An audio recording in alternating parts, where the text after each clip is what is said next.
कि वो वैभवी को काम पर रखेगा ताकि उसका खर्चा चलता रहे, लेकिन अब उसे वैभवी का रवैया ठीक नहीं लग रहा था। अभिनव ने अपनी कॉफी से भीगी शर्ट की तरफ देखा और फिर घूरते हुए वैभवी को देखने लगा। अब आगे क्या होने वाला था? क्या होगा जब वैभवी को देवेन के सच का पता चलेगा? क्या करने वाला था अभिनव वैभवी के साथ?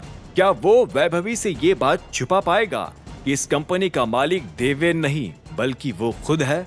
इन सभी सवालों के जवाब जानने के लिए सुनते रहिए आगे। वैभवी, काफी टाइम के बाद मुलाकात हो रही है। अभिनव का ऐसा बर्ताव देखकर वैभवी के हाव भाव और भी बिगड़ गए। काफी टाइम?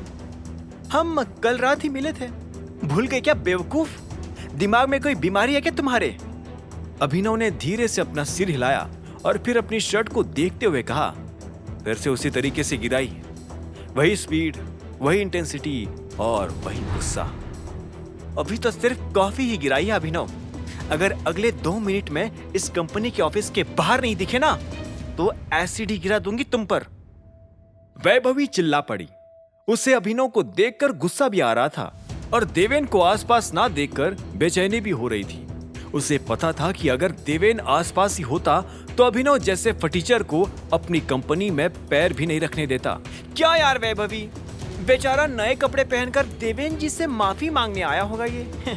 तुमने कॉफी गिराकर उसकी सारी प्लानिंग फेल कर दी। ट्रेसी ने वैभवी के पास आकर कहा। उसके चेहरे पर एक गर्व भरी मुस्कान थी। क्यों मिस्टर फटीचर, सही कह रही हूं ना? तुम्हारे कहने या ना कहने से कुछ फर्क नहीं पड़ता, अभिनव ने अपने पैर टेबल पर रखते हुए कहा। ट्रेसी उसका ये रुतबा देखकर तो समझ गई कि वो माफी तो नहीं मांगने आया है, लेकिन फिर वो आया क्यों है? अच्छा, तो नौकरी की तलाश में आए होंगे फिर यहाँ। सोच रहे होंगे कि देवेन सर तो दिलदार है, ड्राइवर की या तो कंपनी में झाड़ू लगाने की नौकरी पर तो रख ही लेंगे। नहीं। ट्रेसी की बातों को सुनकर कंपनी का पूरा स्टाफ बुरी तरह से चौंक गया। वहां का माहौल इतना भारी हो चुका था कि कोई बीच में बोलने की हिम्मत भी नहीं कर पा रहा था। सुबह डीके कॉर्पोरेशन पहुंचते ही अभिनव ने उस कंपनी के पूरे स्टाफ को बता दिया था कि वो उनका नया सीईओ है। हमेशा की तरह वैभवी और ट्रेसी ऑफिस लेट पहुंचे थे, इसीलिए अभिनव की अनाउंसमेंट वो मिस कर चुके थे।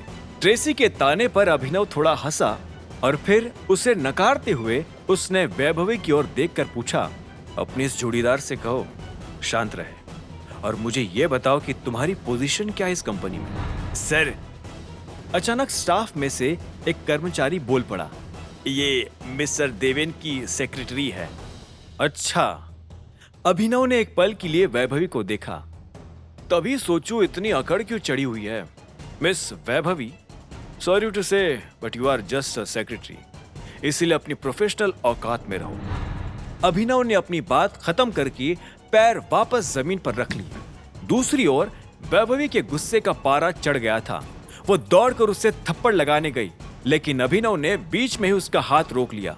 अरे, अपनी हरकतों पर कंट्रोल रखो राजकुमारी, तुम्हारी दुनिया अलट पलट हो चुकी है। अभिनव अपनी जगह से उठ गया और उसने वैभवी को हल्का सा धक्का देकर दूर कर दिया।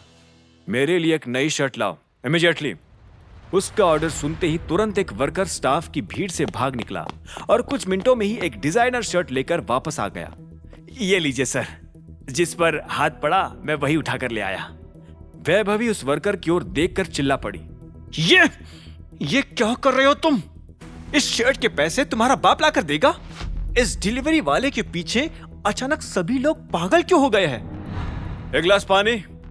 अभिनव ने फिर से ऑर्डर दिया और 10 सेकंड के अंदर ही एक और वर्कर पानी की बोतल लेकर भाग आया।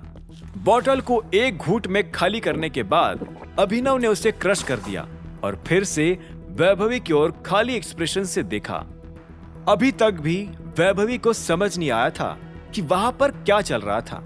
कोई वर्कर उसके लिए नई शर्ट ला रहा था तो कोई पानी। उसने फिर से सभी वर्कर्स की ओर अपनी नजरें दौड़ाई और हकलाते हुए पूछा, तुम सबको हो क्या गया है आज?